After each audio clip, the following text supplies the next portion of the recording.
If you could imagine the qualities needed to be a good judge, to be firm, fair, and honest, court observers say you would find them in Judge Edward Cowart. Now the Dade County court system will miss him. He died this morning after a heart attack. He was one of the greatest, wisest men I ever knew. He was chief judge when I was sworn in as state attorney, and I watched him through some of the most difficult times in this community's history. I know of no man that had a greater sense of fairness and what was right and what was just. And this whole community is going to sorely miss him. Before he was making decisions on the law, he was enforcing it. He was a Miami police officer for 6 years before earning a degree to practice law. In more than 14 years on the bench, he earned nationwide respect, especially during the trial of Ted Bundy, convicted of beating to death 2 sorority sisters at Florida State University.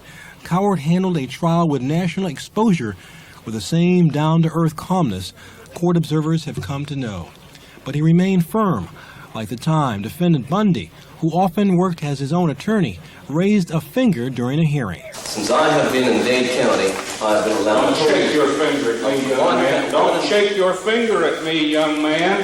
Of 1.5 hours. That's fine. You can shake it at Mr. Haggard. After the murder conviction, at the day of sentencing, it was a compassionate Judge Cowart who spoke to Bundy. Such a total waste, I think, of humanity that I've experienced in this court. You're a bright young man.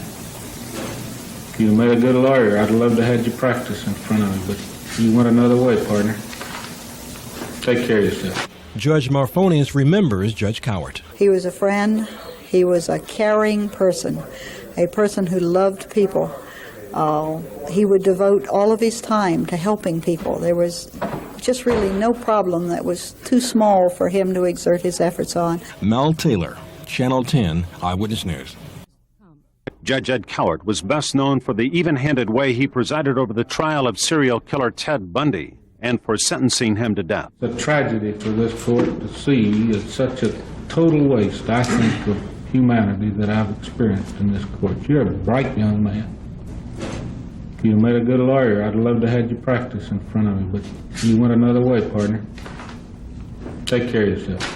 This dramatic moment is preserved on videotape and film because Judge Cowart was an outspoken supporter of cameras in the courtroom.